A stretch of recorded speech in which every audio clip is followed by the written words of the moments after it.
ഡൽഹിയിലെ ടെററിസ്റ്റ് അറ്റാക്കുമായി ബന്ധപ്പെട്ട വാർത്താ കോലാഹലങ്ങൾക്കിടയിൽ നമ്മൾ ശ്രദ്ധിക്കാതെ പോയ രസകരമായ ഒരു വാർത്തയുണ്ട്. ഒന്ന് ശ്രദ്ധിച്ചു നോക്കിയേ. ശബരിമല വ്രതത്തിന്റെ ഭാഗമായി കറുപ്പെടുത്തു വന്ന വിദ്യാർത്ഥിക്ക് സ്കൂളിൽ പ്രവേശനം നിഷേധിച്ചതിൽ പ്രതിഷേധം. തൃശൂർ എളവള്ളിയിൽ ബ്രഹ്മകുളം ഗോകുലം പബ്ലിക് സ്കൂളിനെതിരെയാണ് ഹിന്ദു ഐക്യവേദി പ്രതിഷേധിച്ചത്. എളവള്ളി സ്വദേശിയായ വിദ്യാർത്ഥിയോട് യൂണിഫോം ധരിച്ചെത്തണമെന്ന് സ്കൂൾ അധികൃതർ ആവശ്യപ്പെട്ടതിനെ തുടർന്നാണ് പ്രതിഷേധമുണ്ടായത്.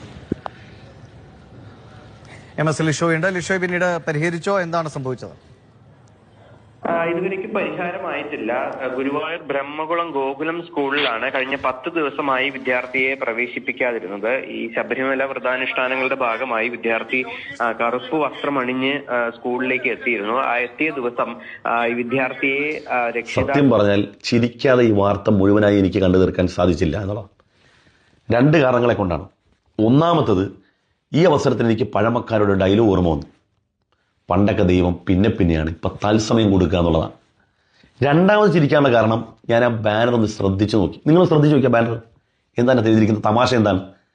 വിദ്യാഭ്യാസവും വിശ്വാസവും ഏതൊരാൾക്കും ഭരണഘടന ഉറപ്പ് നൽകുന്ന ഒന്നാണ്. എന്താ? ഒന്നുകൂടാ. വിശ്വാസവും വിദ്യാഭ്യാസവും ഭരണഘടന ഏതൊരാൾക്കും നൽകുന്ന അവകാശമാണെന്നല്ലേ. പക്ഷെ ഒരു കാര്യമുണ്ട്. കൊച്ചിയിലെ പള്ളുരുത്തിയിലെ സെൻറ് റീത്ത സ്കൂളിലെ പെൺകുട്ടിയുണ്ടല്ലോ, 1/2 മീറ്റർ തട്ടം ധരിച്ചതിൻ്റെ പേരിൽ സഹപാഠികൾക്ക് ഭയമുണ്ടാക്കിയ ലീന മേഡത്തിൻ്റെ ടോട്ടലി എഡ്യൂക്കേഷൻ ഭാരത് എന്ന ഡയലോഗൊക്കെ വിട്ട് ചിരിച്ച് 9ാം ക്ലാസ് വരെ തോപ്പിച്ചതിൻ്റെ പേരിൽ ചിരിച്ചു പറഞ്ഞ ആ ഒരു പശ്ചാത്തലം ഒരു നിമിഷം നമ്മൾ ചിന്തിച്ചു നോക്കിയേ. ആ കുട്ടിക്ക് വിദ്യാഭ്യാസം മാത്രമേ ഭരണഘടന ഉറപ്പ് നൽകുന്നുള്ളൂ. ശരിയല്ലേ? ആ കുട്ടിക്ക് വിദ്യാഭ്യാസം മാത്രമേ ഭരണഘടന ഉറപ്പ് നൽകുന്നുള്ളൂ. എന്ത് നൽകുന്നില്ല? വിശ്വാസം ആചരിക്കാനുള്ള ഉറപ്പ് നൽകുന്നില്ല എന്നുള്ളതാണ്. എനിക്ക് ഈ അവസരത്തിൽ ശരിക്ക് മിസ് ചെയ്യുന്നത് വേറൊരാൾ കൂടിയുണ്ട്, ശ്രീത്ത് മണിക്കർ. അദ്ദേഹം മുസ്ലിമീങ്ങളെ ശരിക്കും മതം പഠിപ്പിക്കാൻ വന്നിരുന്നു. മുസ്ലിമീങ്ങൾക്ക് നിസ്കാരം, നോമ്പ്, ഹജ്ജ് തുടങ്ങിയതാണ് അവർക്ക് റിലീജിയസ് എസെൻഷ്യൽ പ്രാക്ടീസ് ആയിട്ടുള്ളത്. ബാക്കിയൊന്നും പ്രാക്ടീസിന്റെ ഭാഗമല്ല എന്നാണ് പറഞ്ഞത്. തട്ടമൊക്കെ ധരിക്കല്. ഇപ്പം ഇവിടെ നമുക്ക് ആ ചോദ്യം ചോദിക്കാം. നമ്മൾ എന്തുകൊണ്ട് ചോദിക്കുന്നതെന്ന് ചോദിച്ചാൽ, നമ്മൾ കഴിവുകേട് കൊണ്ടൊന്നുമല്ല, നമ്മുടെ നിസ്സഹായത കൊണ്ടൊന്നുമല്ല. നമ്മൾ ഭരണഘടന ഈ കൈക്കൊണ്ട് നടക്കുന്ന ആളുകൾ മാത്രമല്ല, നെഞ്ചേറ്റിയവരാണ്, ശിരസാൽ വഹിക്കുന്നവരാണ്. ഇപ്പം നമ്മുടെ സ്കൂളിൽ നോക്കൂ, ബഹുമാനപ്പെട്ട ഹക്കീം അസീറിയുടെ ഒരു പ്രഭാഷണം ഞാൻ നിങ്ങളെ കേൾപ്പിച്ചു തരാം. ശബരിമലയിൽ പോകുന്ന കാലത്ത് ഹിന്ദുക്കൾക്ക് കറുത്ത വസ്ത്രം ധരിക്കുന്നതിന്, അവർക്ക് 1 മാസമോ 2 മാസമോ ഒക്കെ കറുത്ത വസ്ത്രം ധരിച്ചു വരുന്നതിന് നമ്മുടെ കലാലയങ്ങളിൽ യാതൊരു വിലക്കും ഏർപ്പെടുത്താറില്ല എന്നല്ല, അതൊരു ആദരവോട് കൂടിയാണ് കാണുന്നത്.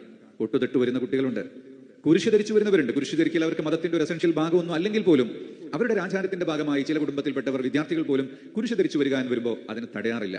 അതായത് മർക്കസിന്റെ ഒക്കെ കീഴിലുള്ള സ്കൂളുകളിൽ മുസ്ലിം കുട്ടികൾ തൊപ്പി വെച്ചുകൊണ്ട് വരുന്നു, മുസ്ലിം പെൺകുട്ടികൾ തട്ടം വിട്ടുകൊണ്ട് വരുന്നു.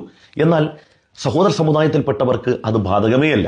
എന്നാലോ അവരെ അടിച്ചേൽപ്പിക്കുന്നില്ല എന്ന് മാത്രമല്ല, അവരുടെ വിശ്വാസത്തിന്റെ ഭാഗമായിട്ട് കുരിശുമാലയോ മറ്റെന്തെങ്കിലും ഇട്ടുകൊണ്ട് വന്നാൽ നമ്മൾ നിഷേധിക്കാൻ പോകത്തില്ല. അതാണ് ഭരണഘടനയെ നെഞ്ചേറ്റിയവർ.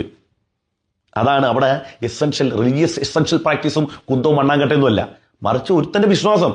ആ വിശ്വാസത്തിന്റെ പേരിൽ അവർക്ക് ഗുണമേ ഉണ്ടാവുള്ളൂ, അവൻ നന്മയുടെ പാതയിൽ നീങ്ങുള്ളൂ എന്ന മനസാക്ഷിയും സമഭാവനയും വെച്ചുകൊണ്ട് അത് ആചരിക്കാനുള്ള അവകാശങ്ങളെ അത് സമ്മതിച്ചു കൊടുക്കുന്നതിന് പകരം അത് മുസ്ലിമാണോ തട്ടമാണോ എങ്കിൽ നമുക്കൊരു പണി കൊടുത്തേക്കാന്ന് വിചാരിച്ചിട്ട് അതിന് കുത്തിത്തിരിപ്പുണ്ടാക്കി, പ്രശ്നങ്ങളുണ്ടാക്കി, സങ്കീർണത ഉണ്ടാക്കി, അത് നാട്ടിൽ വലിയ വിവാദം ഉണ്ടാക്കിയിട്ട് ഇവരുടെ അവകാശങ്ങൾ മാത്രമേ ഈ നാട്ടിൽ നടക്കാൻ പാടുള്ളൂ, ബാക്കിയുള്ളവർക്കൊന്നും പാടില്ല.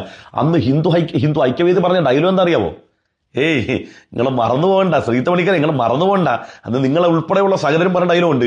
യഥാർത്ഥ മതേതരത്വം എന്ന് പറഞ്ഞാൽ സ്കൂളിൽ യൂണിഫോം ധരിച്ചു പോകലും സ്കൂളിന്റെ മാനേജ്മെന്റ് പറയുന്ന റൂൾസും പാലിക്കലും. എന്തേ ഇവിടെ ഗോകുലം സ്കൂളിന്റെ റൂൾസ് പാലിക്കണ്ടേ?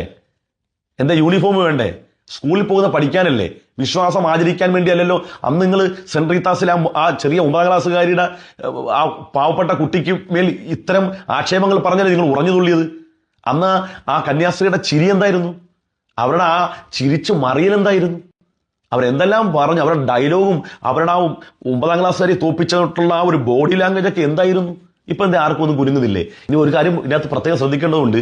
ഈ ബ്രഹ്മഗുണം സ്കൂളിൽ ആ ശബരിമലയ്ക്ക് പോകാൻ വേണ്ടി മാലയിട്ട കറുപ്പ് വസ്ത്രം ധരിച്ച ആ കുട്ടി, അസാധുവായ കുട്ടി, ആ കുട്ടിയെ 10 ദിവസമായിട്ട് സ്കൂളിൽ പ്രവേശിപ്പിച്ചില്ല. അതിന്റെ പേരിൽ എന്താണ് ചെയ്തത്? സംഘപരിവാർ അതിന്റെ സ്കൂളിന്റെ മുമ്പിൽ പ്രതിഷേധ റാലിയും ധർണയും സംഘടിപ്പിച്ചു അല്ലേ. എന്നാൽ ഈ 1/2 മീറ്റർ തട്ടം ഇട്ടതിന്റെ പേരിൽ വിദ്യാഭ്യാസം നിഷേധിക്കപ്പെട്ട ആ കുട്ടിയുണ്ടല്ലോ, ആ കുട്ടിക്ക് വേണ്ടി ഏതെങ്കിലും മുസ്ലിം സംഘടനകൾ പ്രതിഷേധ റാലി നടത്തിയിരുന്നു? ചോദിക്കാൻ റാലി നടത്തിയിരുന്നു? സ്കൂൾ ബഹിഷ്കരിച്ചിരുന്നു? നിയമപരമായ സകല സാധ്യതകളെയും ഉപയോഗപ്പെടുത്തി കോടതിയിലാണ് പോയത് അല്ലേ. അവിടെ പോയി ഞങ്ങൾ അള്ളാഹു അക്ബറും കൂലിത്തൊക്കെ ഒന്നും വിളിച്ചില്ല. നിയമപരമായിട്ടാണ് നേരിട്ടത്. ഇപ്പോഴോ സ്കൂളിന് മുമ്പിൽ മുദ്രാവാക്യം വിളിക്കുകയാണ് അല്ലേ? അപ്പം ഈ ഭരണഘടനയൊക്കെ ഇപ്പം പൊന്തി ബാനറിലൊക്കെ വെണ്ടക്ക അക്ഷരത്തിൽ എഴുതിയെടുക്കുന്ന ആളുകളെ, ഇത് ഈ രാജ്യത്ത് ജീവിക്കുന്ന മുഴുവൻ പൗരന്മാർക്കും ഈ ഭരണഘടന അതിൻ്റെ തത്വങ്ങൾ അവകാശപ്പെട്ടതാണ് എന്ന് ചിന്തയും ബോധവും അല്പമെങ്കിലും ശ്രീത്ത് പണിക്കർ അടക്കമുള്ള ആളുകൾക്ക് ഉണ്ടാവലും നല്ലതാണ്.